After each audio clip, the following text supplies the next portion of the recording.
नमस्कार मित्रों, आपका स्वागत है न्यूराइज क्लासेस पर। आशा करते हैं आप सभी लोग अच्छे होंगे।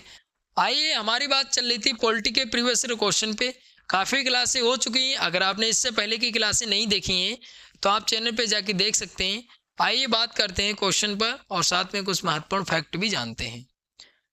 तो यहाँ पे प्रश्न दिया है, निम्न में से कौन सी भाषा भारतीय संविधान की 8वीं अनुसूची का हिस्सा नहीं है। नहीं पूछा है, प्रश्न को भी बड़े ध्यान से पढ़िएगा। यहाँ पे बात करते हैं 8वीं अनुसूची की। तो 8वीं अनुसूची में कितनी भाषाओं का जिक्र किया गया है? तो 22 भाषाओं का जिक्र किया गया। अब यहाँ पे जो 22 भाषाएं हैं उनमें से ये पूछा है कि कौन सी भाषा इसमें नहीं है। यहाँ पे ऑप्शन दिए, राजस्थानी दिया है, पंजाबी दिया है, बोडो दिया है और तमिल दिया है। तो यहाँ पे बताना है कि कौन सी भाषा नहीं है। तो इसका जो राइट आंसर हो जाएगा वो आंसर नंबर ए वाला हो जाएगा। राजस्थानी जो भाषा है वो 8वीं अनुसूची का हिस्सा नहीं है। लेकिन आपको एक करंट का प्रश्न ये बताएं कि अभी जो साहित्य अकादमी पुरस्कार की घोषणा हुई है दिसंबर के टाइम पे, तो साहित्य अकादमी पुरस्कार अगर पूछ ले जाए, साहित्य अकादमी पुरस्कार अगर पूछ ले जाएं तो ये जो है 24 भाषाओं में दिए जाते हैं। अब देख लीजिए, आप प्रश्न उठ रहा होगा 24 भाषाओं में कैसे, और जो 8वीं अनुसूची है उसमें तो 22 भाषाओं का ही जिक्र है। तो 24 भाषाओं में कौन कौन सी भाषाओं में 2 भाषाएं और ऐड करी गई जिसमें दिया जाता है। तो कौन कौन सी भाषाएं? एक तो राजस्थानी भाषा दी जाती है, ठीक है, एक तो राजस्थानी भाषा में दिया जाता है और दूसरा जो है अंग्रेजी भाषा में भी दिया जाता है। इसलिए ये 24 भाषाएं हो जाती हैं, ठीक है। 22 भाषाएं उसकी जो 8वीं अनुसूची में और 2 भाषाएं राजस्थानी और अंग्रेजी। इसमें टोटल जो है साहित्य अकादमी पुरस्कार जो दिया जाता है 24 भाषाओं में दिया जाता है। इस बार जो 2024 का पुरस्कार है वो दिसंबर में घोषणा होती है। और अगर बात करते हैं तो ये जो है वितरित कब किया जाएगा? ये वितरित किया जाएगा 8 मार्च को। 8 मार्च को वितरित किया जाएगा, 8 मार्च 2025 को राष्ट्रपति भवन में। अब दूसरी बात ये महत्वपूर्ण बन जाती है, इस बार जो है साहित्य अकादमी पुरस्कार जो है कितने लोगों को दिया जा रहा है? तो 21 लोगों को दिया जा रहा है, ठीक है। तो ये जो है आप ऐसे भी प्रश्न देखिए, करंट का प्रश्न है और ये जो है संविधान से कैसे रिलेटेड करके पूछा जा सकता है। पूछ लिया जाएगा कि साहित्य अकादमी पुरस्कार जो है 8वीं अनुसूची में जो 22 भाषाएं उसके अतिरिक्त कौन सी भाषाओं में पुरस्कार दिया जाता है। तो इस तरीके से प्रश्न बनाया जा सकता है, तो महत्वपूर्ण बन जाता है। आगे बात करते हैं, फिर यहाँ पे जो है 8वीं अनुसूची में ये भाषाएं दी हैं, तो भाषाओं की बात कर लेते हैं। 8वीं अनुसूची में जो 22 भाषाओं के जिक्र की गई है, तो कौन कौन सी भाषाएं? तो असमिया है, बंगाली, गुजराती, हिंदी, कन्नड़, कश्मीरी, कोंकणी, मलयालम, मणिपुरी, मराठी, नेपाली, उड़िया, पंजाबी, संस्कृत, सिंधी, तमिल, तेलुगु, उर्दू, डोगरी, बोडो, मैथिली, संथाली। तो ये भाषाओं का जिक्र है। अब यहाँ पे एक करंट का और आपको प्रश्न बताएं। अगर आपने मेरी 4 तारीख वाली जो करंट अफेयर की वीडियो देखी होगी तो आपको पता भी होगा। जो मराठी भाषा है, जो महाराष्ट्र सरकार है, ठीक है, जो महाराष्ट्र सरकार है उसने क्या किया है, महाराष्ट्र सरकार ने कि जो मराठी भाषा है उसने जो है ऑफिशियल लैंग्वेज कर दिया। मतलब मराठी कंपलसरी कर दी उसने बोलना, कि जो भी ऑफिस में जाएगा वो मराठी भाषा में बात करेगा। महाराष्ट्र सरकार ने ये जो है घोषणा की है। अब महाराष्ट्र सरकार ने घोषणा की है कि मराठी भाषा में ही बात होगी ऑफिस में। तो ये देखिए कैसे पूछा जाएगा अगर स्टैटिक में बनाया जाएगा कि जो मराठी भाषा में भारत सरकार ने घोषणा की मराठी भाषा में बात होगी ऑफिस में, दफ्तरों में बात होगी। तो देखिए पूछा जाता है 8वीं अनुसूची में इसका जिक्र है या 8वीं अनुसूची में शामिल है या नहीं है। तो इस तरीके से प्रश्न बनाया जा सकता है, तो महत्वपूर्ण बन जाता है करंट। देखिए जैसे भी आप जब भी कोई स्टैटिक पढ़िए तो उसको रिलेटेड करके करंट का पढ़िए। अगर करंट पढ़े हैं तब भी स्टैटिक महत्वपूर्ण बन जाते हैं। अगर आप मेरी डेली की वीडियो देखते हैं करंट की, तो आपको जो है स्टैटिक के साथ करंट और करंट के साथ स्टैटिक आपको दोनों क्लियर होंगे। और देखिए कोई भी परीक्षा होती है तो उसमें महत्वपूर्ण जो पोर्शन होता है वो करंट का होता है। अगर आपने करंट से रिलेटेड कोई भी कंटेंट पढ़ रहे हैं तो वो आपके जीके जीएस भी तैयार करवा देता है।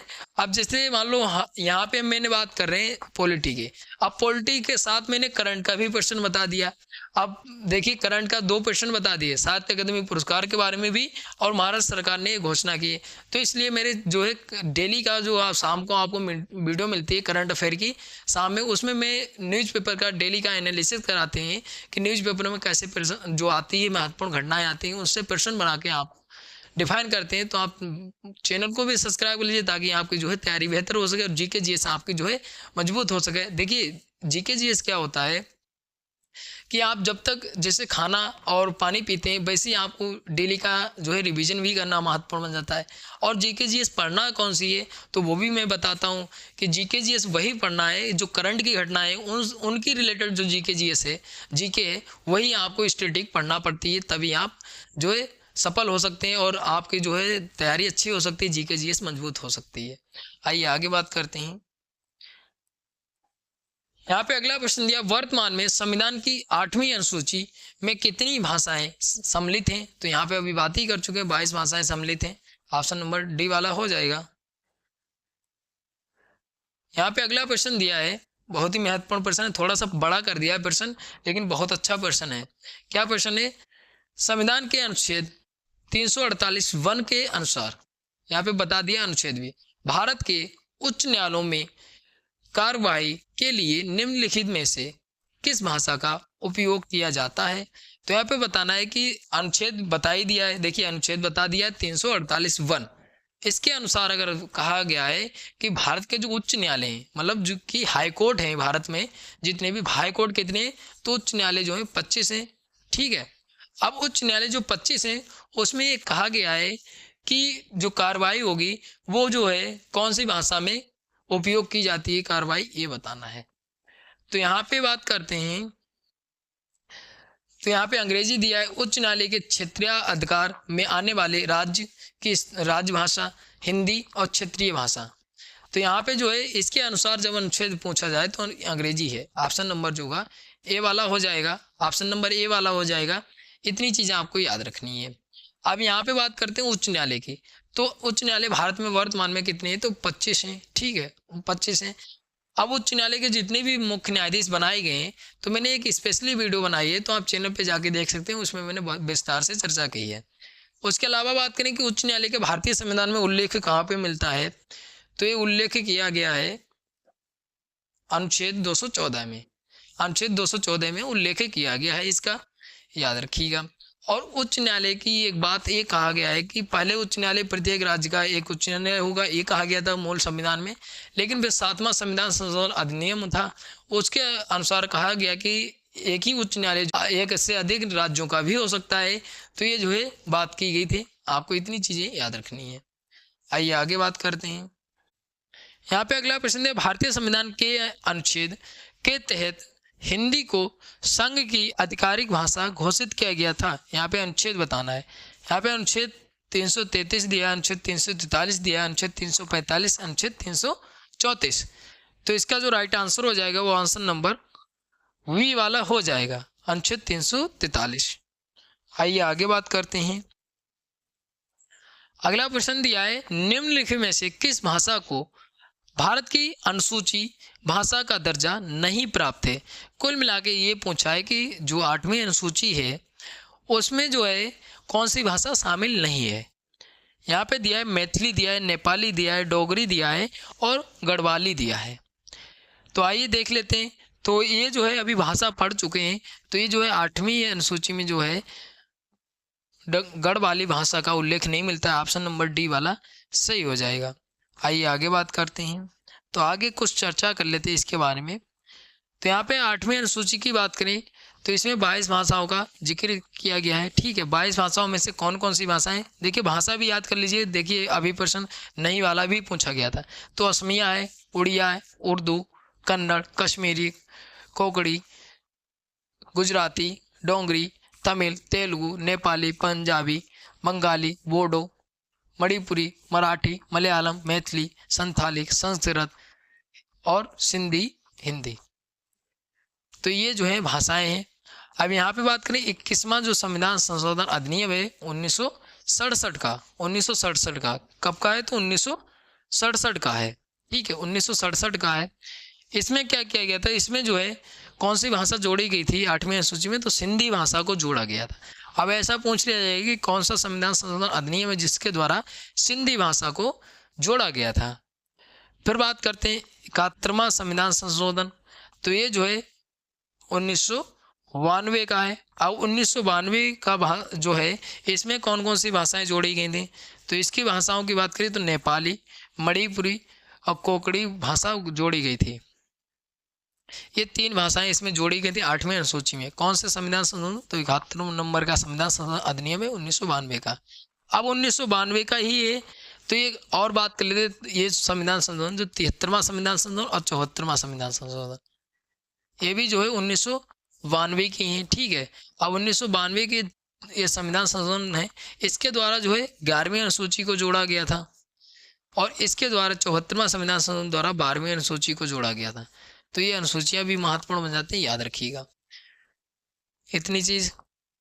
आगे बात करते हैं तो यहाँ पे दिया है 92 नंबर का जो संविधान संशोधन अधिनियम है 2003 का। तो 2003 का है, इसके द्वारा कौन सी भाषाएं जोड़ी गई थी? तो इसमें बोडो, डोगरी, मैथिली, संथाली, तो ये भाषाएं जोड़ी गई थी, याद रखिएगा। अब देखिए ऐसे भी प्रश्न पूछ ले, 4 भाषाएं जो जोड़ी गई थी इसमें से 3 भाषाएं दे देगा और 1 भाषा कहीं और से दे देगा, पूछ लेगा 92 नंबर का जो संविधान संशोधन हुआ था उसके द्वारा कौन सी भाषा नहीं जोड़ी गई थी। तो ये ऐसे भी प्रश्न पूछ लिया जाता है। आइए आगे बात करते हैं। अगला प्रश्न दिया, भारतीय संविधान के लागू होने से लेकर कितने वर्ष के लिए अंग्रेजी को संघ की एक सहयोगी भाषा के रूप में स्वीकार किया गया था? कुल मिला के जो भारतीय संविधान लागू हुआ था कब? तो ये लागू होता है 26 जनवरी 1950 को जब लागू होता है, उसी दिन से गणतंत्र दिवस समारोह मनाया जाता है और इस बार 76वां गणतंत्र दिवस समारोह मनाया गया है। ठीक है, और गणतंत्र दिवस समारोह पे मुख्य अतिथि जो थे इंडोनेशिया के प्रेसिडेंट थे प्राबोवो सुबियांटो। अब यहाँ पे बात करते हैं जब लागू हुआ था संविधान तब से लेकर जो है कि अंग्रेजी को सहयोगी भाषा के रूप में कितने वर्ष के लिए स्वीकार किया गया था, ये बताना है। तो यहाँ पे 20 वर्ष दिया है, 15 वर्ष दिया, 5 वर्ष दिया और 10 वर्ष दिया है। तो ये जो है इसका जो राइट आंसर हो जाएगा वो आंसर नंबर वही वाला हो जाएगा, 15 वर्ष के लिए स्वीकार किया गया था। आइए आगे बात करते हैं। अगर आपने 76वां गणतंत्र दिवस समारोह के बारे में वीडियो नहीं देखी है तो आप चैनल पे जाके देख सकते हैं। यहाँ पे अगला प्रश्न है, भारत के संविधान के अनुच्छेद 344 वन और 351 के अनुसार 8वीं अनुसूची के अंतर्गत भाषाओं को मान्यता दी गई है। तो यहाँ पे बताना है कितनी भाषाओं को मान्यता दी गई है, ये अनुच्छेद भी बता दिया गया है। तो ये जो है 22 भाषाओं को, ऑप्शन नंबर जो होगा वी वाला सही हो जाएगा। आइए आगे बात करते हैं। अगला प्रश्न दिया है, हिंदी को भारत की राजभाषा घोषित कराने के प्रयास हेतु किस स्वतंत्रता सेनानी को याद किया जाता है? तो इसका जो राइट आंसर हो जाएगा वो आंसर नंबर ए वाला हो जाएगा, पुरुषोत्तम दास टंडन को याद किया जाता है। ऑप्शन नंबर ए वाला हो जाएगा, ऑप्शन नंबर ए वाला हो जाएगा। आइए आगे बात करते हैं। अगला प्रश्न है, राजभाषा अधिनियम की धारा 3 के माध्यम से संघ के राजकीय कार्यों के लिए अंग्रेजी भाषा के निरंतर इस्तेमाल को किस वर्ष में लागू किया गया था? तो ये लागू किया गया था 1965 में, ऑप्शन नंबर डी वाला सही हो जाएगा, 1965 में लागू किया गया था। अगला प्रश्न दिया है, भारतीय संविधान के अनुसार कितनी भाषाओं को कार्यालयी मतलब ऑफिशियल भाषा का दर्जा दिया गया है? तो ये 22 भाषाओं को दिया गया, ऑप्शन नंबर जो होगा सी वाला सही हो जाएगा, 22 भाषाओं को। अगला प्रश्न है, भारतीय संविधान के किस अनुच्छेद के अंतर्गत भारत के महान्यायवादी की नियुक्ति होती है? तो यहाँ पे बताना है किस अनुच्छेद के तहत। तो यहाँ पे अनुच्छेद 79 दिया है, अनुच्छेद 76 दिया है, अनुच्छेद 82 दिया है, अनुच्छेद 72 दिया है। तो इसका जो राइट आंसर हो जाएगा वो आंसर नंबर वी वाला हो जाएगा, अनुच्छेद 76, अनुच्छेद 76 हो जाएगा, ऑप्शन नंबर वी वाला हो जाएगा। अगर बात करते हैं अनुच्छेद 72 की, तो इसमें जो है राष्ट्रपति द्वारा क्षमादान की बात की गई है। राष्ट्रपति द्वारा क्षमादान की शक्ति की बात की गई है, क्षमादान कर सकता है, अनुच्छेद 72 में बताया गया है। आइए आगे बात करते हैं। अगला प्रश्न है, भारतीय संविधान में निर्धारित एकमात्र प्राधिकारी है जिसे संघ, प्रत्येक राज्य तथा केंद्र शासित प्रदेश की सरकारों के आय एवं व्यय के लेखा परीक्षण की जिम्मेदारी सौंपी गई है। यहाँ पे बताना है ऐसा कौन सा पद है जिसको जो है क्या सौंपा जाता है, जितने भी राज्य हैं, केंद्र शासित प्रदेश हैं, उसकी आय और व्यय की जो है रखता है, लेखा रखता है। तो ये जो है यहाँ पे ऑप्शन दिए, भारत के न्यायवादी। तो भारत का न्यायवादी जो होता है वो क्या होता है, भारत का प्रथम विधि अधिकारी होता है, ये तो हो नहीं सकता, ठीक है। वित्त मंत्री होगा नहीं, भारतीय वित्त आयोग, ठीक है। और फिर दिया है भारत के नियंत्रक महालेखा परीक्षक, तो ये जो है रखता है भारत के नियंत्रक महालेखा परीक्षक, ये जो है डाटा रखता है। इसका उल्लेख भारतीय संविधान में अनुच्छेद 148 में किया गया है। और हाल ही में जो है अभी नवंबर के टाइम पे भारत के नए नियंत्रक महालेखा परीक्षक बनाए गए थे के संजय मूर्ति जी, तो याद रखिएगा मूर्ति जी बनाए गए। और इस बार जो है सासे ही बनाई गई, देखिए के संजय मूर्ति जी नियंत्रक महालेखा परीक्षक बनाए गए। उसके अलावा जो है संजीव खन्ना जी 51 नंबर के मुख्य न्यायाधीश बनाए गए। और बात करें संजय मल्होत्रा जी आरबीआई के नए गवर्नर बनाए गए। तो इनका नाम याद रखिए, यस से ही है, सा से ही है, तो ये महत्वपूर्ण बन जाता है, ठीक है। अब यहाँ पे बात करते हैं भारतीय वित्त आयोग की, तो उल्लेख मिलता है अनुच्छेद 280 में। और वित्त मंत्री कौन है वर्तमान में, तो वित्त मंत्री निर्मला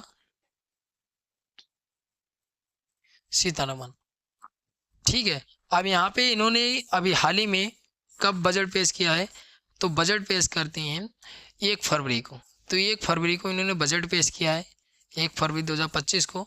अभी इन्होंने बजट पेश किया, 8वां अपने शासनकाल का बजट पेश किया है, 8वां बजट पेश किया है। और भारत की पहली महिला ऐसी बन गई जिन्होंने लगातार 8वीं बार बजट पेश किया है, तो ये भी पॉइंट महत्वपूर्ण बन जाता है। आइए आगे बात करते हैं। अगला प्रश्न है, निम्न में से कौन भारत के सबसे लंबे समय तक सेवारत महान्यायवादी थे, तो यहाँ पे बताना है कौन थे। तो इसका जो राइट आंसर हो जाएगा वो आंसर नंबर सी वाला हो जाएगा, मोतीलाल चीमन लाल शीतल वाड़ थे, याद रखिएगा ऑप्शन नंबर सी वाला सही हो जाएगा। आइए आगे बात करते हैं। अगला प्रश्न दिया है, निम्न में से किसके पास केंद्र एवं राज्य सरकारों तथा केंद्र शासित प्रदेशों की वित्तीय समव्यवहारों की लेखा परीक्षा आयोजित करने का संवैधानिक अधिकार होता है, वही पूछा है। तो इसका जो राइट आंसर हो जाएगा, यहाँ पे पूछा है वित्तीय, मतलब जितनी भी वित्तीय से संबंधित होती हैं, तो ये जो है कौन करता है, तो ये जो है नियंत्रक महालेखा परीक्षक होता है। ऑप्शन नंबर जो होगा ये वाला हो जाएगा। अब यहाँ पे बात करते हैं कि नियंत्रक महालेखा परीक्षक के बारे में बात ही कर चुके हैं। फिर अगर बात करें राज्य लोक सेवा की, तो अनुच्छेद 315 में उल्लेख मिलता है इसका। और इसका जो है महान्यायवादी का अनुच्छेद 76 में बात की गई है। और वित्त आयोग की जो है अनुच्छेद 280 में बात की गई है। तो इतनी चीज़ें आपको याद रखनी है। इसका उल्लेख अनुच्छेद 148 में किया गया है नियंत्रक महालेखा परीक्षक का। अगला प्रश्न दिया है, इनमें से किसे भारत सरकार का पहला विधि अधिकारी माना जाता है। तो पहला विधि अधिकारी जो माना जाता है वो माना जाता है अटॉर्नी जनरल को, मतलब न्यायवादी को माना जाता है, महान्यायवादी को। और भारत के मुख्य न्यायाधीश कौन बने, तो 51 नंबर के कौन बने, तो संजीव खन्ना जी मुख्य न्यायाधीश बने अभी हाल ही में, तो महत्वपूर्ण बन जाता है, ठीक है। आगे बात करते हैं। अगला प्रश्न है, भारतीय संविधान का अनुच्छेद 76 संबंधित है। तो अनुच्छेद 76 वही संबंधित है। तो अनुच्छेद 76 जो संबंधित है वो अटॉर्नी जनरल की नियुक्ति से संबंधित है। ऑप्शन नंबर जो होगा वी वाला सही हो जाएगा, ऑप्शन नंबर वी वाला सही हो जाएगा। उसके अलावा बात करें नियंत्रक महालेखा परीक्षक की बात करते हैं, तो अनुच्छेद 148 संबंधित है, ठीक है।